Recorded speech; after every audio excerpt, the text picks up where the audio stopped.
Campina Grande, foi o primeiro contato que eu travei com a Operação Pipa, foi em 2002, em Campina Grande, onde eu pude aprender um pouco de como é que funcionava a operação e vi o problema do abastecimento de água no Cariri e no Curimataú paraibano. Ao chegar aqui em Alagoas, a estrutura era completamente diferente. A Operação Pipa ela é completamente diferente em cada estado do Nordeste. Aqui em Alagoas não podia deixar de ser. E o semiárido alagoano naquela época passava por um período de seca rigoroso, que inclusive se estendeu esse período de seca daquela época até o ano passado.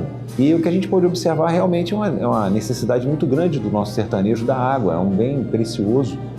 E o que a gente percebia é que se não tivesse a operação funcionando, o nosso sertanejo ou iria ficar sem água ou ele iria abandonar esse local, aumentando fortemente, vamos dizer assim, a nossa periferia desassistida nas grandes cidades. E a gente via a força, comecei a ver com a maneira mais clara a força do cidadão alagoano, certas características do cidadão alagoano, que eu conhecia em parte de família, minha família é alagoana como um todo, e a gente conhece isso de família, mas a gente presenciar isso na prática do sertanejo, que luta para sobreviver, luta para manter a sua vida, a sua família, seus valores, o que é o mais importante que eu acho, isso é uma coisa muito importante para nós. A gente aprende demais com o sertanejo nosso, nordestino, eu digo em particular o nosso aqui de Alagoas.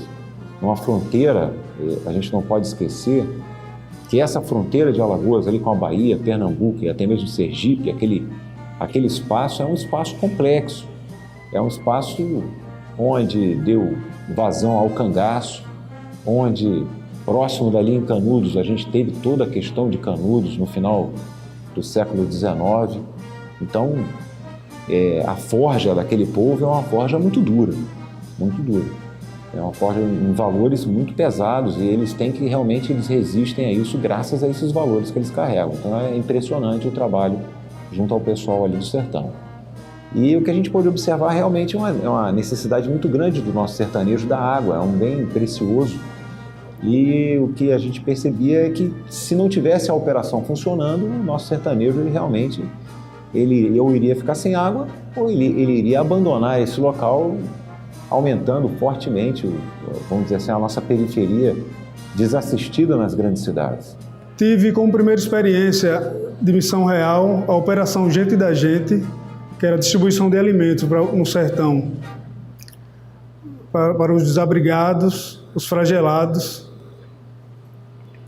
Também participei da Força de Paz no Haiti, no ano de 2008, e foi a experiência da minha vida, coisa que eu não iria esquecer nunca. As experiências que eu tive na Operação Gente da Gente fez também que eu comparasse a miséria no Brasil com a miséria no Haiti. A do Haiti diferenciava por ter esse conflito armado, mas no Brasil também a miséria não fica tão distante do Haiti, principalmente no sertão. Isso eu vivenciei muito nos anos 90, que eu participava. Até hoje hoje é a Operação Pipa d'Água, carro-pipa.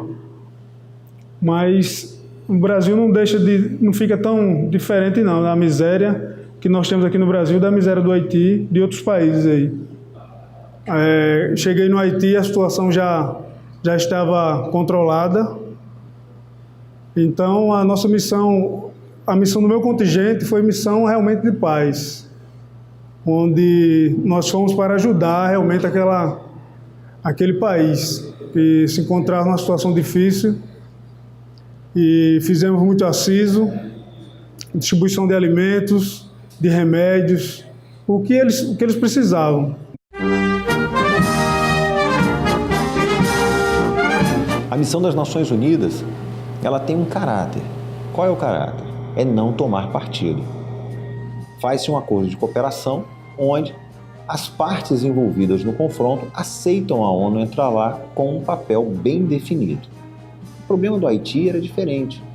Nós tínhamos uma parte, que era um pseudo-governo que funcionava, porque nem governo tinha, nem tinha nenhum dos três poderes, nada, nenhuma estrutura pública funcionava no Haiti. Então, a negociação foi feita em cima da comunidade francofônica internacional, França, Canadá, etc., e em cima de uma missão que nos antecedeu, que foi a MIF, que foi chamada, né? Então, é a Força Multinacional de Intervenção. Essa força foi com o Canadá, os Estados Unidos e a França. Eles ocuparam o Haiti. A partir daí, a ONU se estabeleceu no local, mas não tinha essas partes para negociar. Eu fui no chamado 5º Contingente das Nações Unidas, lá no Haiti. Então, eu estive lá em 2006, no segundo semestre, especificamente em 2006, fiquei 7 meses ali na capital haitiana. Quando cheguei lá, eu tive a grata satisfação de encontrar um pelotão do 59 integrando a 3ª Companhia de Fuzileiros de Força de Paz. E essa companhia de fuzileiros, ela recebeu como área a região mais conflagrada que nós tínhamos lá no Haiti, que era a Cité Solé. Cité Solé, inclusive, que hoje é tema de filme, aquele filme Cidade Sol, foi tema de livro com o Dopaz. As situações que foram vividas naquele local foram situações muito pesadas. Essa companhia, inclusive, não o pelotão de Maceió, mas nessa companhia tivemos, olha, a gente teve as primeiras baixas do Exército Brasileiro lá no Haiti, não por morte, mas ferimentos sérios, tiros no abdômen, nos braços, de soldados brasileiros. Foi um dos primeiros eventos que nós tivemos, foi justamente ali em Cité Solé. A gente encontrou uma resistência muito forte de milícias haitianas que controlavam áreas ali dentro do Haiti. Foi a primeira vez que isso aconteceu. A ONU, ela tomou partido, ela identificou que quem estava causando a desestabilização do Haiti eram os grupos armados que estavam distribuídos na cidade, e o foco passou a ser combatê-los e desarmá-los. Então foi exatamente esse o foco naquele período. Nós demos combate a esses grupos armados na capital haitiana, e eu, como destacamento, eu ia para os locais, fazia a primeira linha de frente nos combates. Em seguida vinham as companhias de fuzileiros e ocupavam os locais, provendo a segurança para a população naquele local, prendendo ou banindo do local aqueles perpetradores de violência que estavam agindo naquela área. E assim foi feito. E aí no ano de 2006, até que no ano de 2007, no ano seguinte, a capital haitiana de Porto Príncipe, a área sob controle do Brasil, ela se viu, como nós poderíamos dizer em termos técnicos, pacificada. O que é esse pacificada? É ter eventos de violência, não acabam, mas eles entrarem dentro de padrões que internacionalmente são aceitáveis. Viveu-se um momento de paz suficiente para que pudesse se estabelecer eleições, para que se pudesse estabelecer serviços públicos essenciais, como coleta de lixo, que não existia, serviços de saúde, governança, porque enquanto não existia paz, nada disso podia se estabelecer.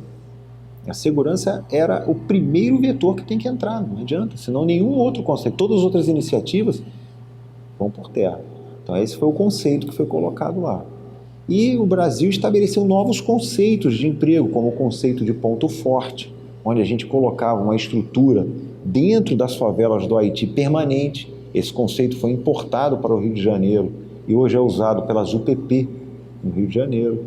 Então, esses conceitos foram trabalhados e o Brasil foi realmente foi tratado como um caso de sucesso na ONU. Então, a partir daí, o Brasil trafegou durante esses anos todos nas Nações Unidas e chegamos hoje ao Haiti como um case realmente de sucesso da ONU mundialmente. Eu tenho um depoimento que foi dado por o vice-secretário-geral das Nações Unidas para as missões de paz, era o chefe do Departamento de Missões de Paz das Nações Unidas, um francês, Alain Leroy, onde esse francês ele fez um depoimento num encontro militar que teve na Indonésia, onde ele falou exatamente da forma de emprego dos brasileiros na missão das Nações Unidas e fazendo referência exatamente a esse contingente onde nós tínhamos, era o contingente nordestino, era o contingente nosso do Nordeste aqui, onde tinha o nosso pelotão de Alagoas. Várias pessoas especulam por que o nosso soldado consegue essas coisas que às vezes soldados de países desenvolvidos não conseguem, mas assim, eu pessoalmente, eu acredito muito na capacidade que o brasileiro tem de se colocar na pele dos problemas dos outros, de perceber de sentir aquilo da mesma forma como ele sente seus problemas no Brasil. E ele passa a resolver as coisas de uma forma diferenciada. Se você tem uma realidade aqui no seu país, você chega em outro país que é outra realidade, é miséria, fome, muita criança passando necessidade. E, sinceramente, aquilo ali me chocou. Logo quando eu cheguei, que tem gente que vai para uma missão dessa e não consegue se comover com a situação, mas eu realmente senti bastante. Na época eu tinha o meu filho pequeno e eu me colocava no lugar daqueles pais sem poder fazer nada. Lá não tem emprego para ninguém, não tinha água canalizada, não tinha água potável, não tinha energia. E a nossa missão era patrulhar para que as gangues não voltassem e também fazer ajuda humanitária. A capacidade de, muitas vezes, estar na linha de frente, trocando tiros com pessoas, virar as costas e olhar para trás e encontrar uma criança, pegar a criança no colo, conversar, brincar. Podia estar trocando tiro ali na frente agora com uma pessoa. Virou as costas, voltou, mudou completamente a atitude, sabia que aquela criança estava passando por um problema, estava com fome, a violência estava assolando, tudo isso aí. Então isso me chamou muita atenção. A missão de paz marcou minha vida. Passamos por um treinamento duro antes de viajar para o Haiti. Um treinamento que iniciou com 36 militares e finalizamos com 26 militares, terceiro pelotão, com mais 2 médicos, uma capitã e uma sargento. Deparamos muito também com a miséria, que é a primeira coisa, lá na base lá no Haiti, no país do Haiti. Miséria muito grande, crianças na rua, tomando banho em áreas que não pode tomar. Você lembra daquelas crianças, lembra daquela sociedade que às vezes não tem nenhuma cama para dormir, um local seguro, fechado para eles dormir, um conforto. Você já começa a dar um valor a mais aos seus bens materiais aqui, à sua família, que você fica distante, a saudade. Mas não tem só a parte feia do Haiti, não tem só a miséria, tem muitas áreas lá bonitas também no Haiti. A gente não está só falando coisas ruins do Haiti, tem muitos lugares bonitos, tem a parte rica no Haiti também.